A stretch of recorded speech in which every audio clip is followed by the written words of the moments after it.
नमस्कार मित्रांनो, आज आपण अशा एका भौगोलिक क्षेत्राबद्दल बोलणार आहोत ज्याला जागतिक अर्थव्यवस्थेची जीवनवाहिनी मानले जाते, ती म्हणजे होर्मुझची सामुद्रधुनी।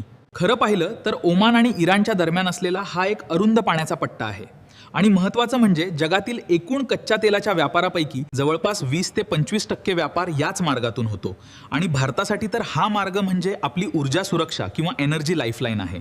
भारताला लागणारे 60% तेल येथून येते, त्यामुळे इथे निर्माण होणारी छोटीशीही अस्थिरता थेट आपल्या खिशावर म्हणजेच पेट्रोल आणि डिझेलच्या दरावर मोठा परिणाम करते। म्हणूनच या भागातील शांतता भारतासाठी आर्थिक आणि राजकीय दृष्ट्या सुद्धा अत्यंत महत्त्वाची मानली जाते। भारताची भूमिका नेहमीच शांत आणि मुक्त व्यापार अशी राहिली आहे।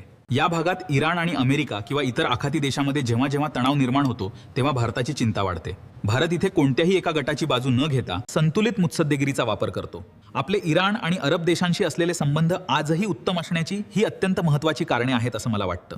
इतिहासात डोकावून पाहिलं तर 2019 मध्ये भारतीय नौदलाकडून ऑपरेशन संकल्प राबविण्यात आलं होतं। यामध्ये जेव्हा होर्मुझ भागात जहाजावर हल्ले झाले तेव्हा आपल्या नौदलानं आपल्या नौका तिथं तैनात करून व्यापारी जहाजांना सुरक्षा पुरविली होती। व्यापारी जहाजांना सुरक्षित वाहतूक करता यावी हाच यामागचा उद्देश होता। भविष्यात केवळ एकाच मार्गावर अवलंबून राहणं धोक्याचं आहे हे ओळखून भारत आता पर्यायी मार्गांचा विचार करत आहे। यामध्ये इराणमधील चाबहार बंदराचा विकास आणि नुकताच जाहीर झालेला भारत मध्य पूर्व युरोप आर्थिक कॉरिडॉर याचा समावेश होतो। यामुळे आपण होर्मुझच्या सामुद्रधुनीवरील अवलंबित्व कमी करण्याचा प्रयत्न करत आहोत। थोडक्यात सांगायचे तर होर्मुझची सामुद्रधुनी भारताच्या आर्थिक विकासाचा कणा आहे। ऊर्जा स्रोतांचं विविधीकरण आणि नवीन सागरी मार्ग शोधणे हीच भारताची भविष्यातील वाटचाल असेल।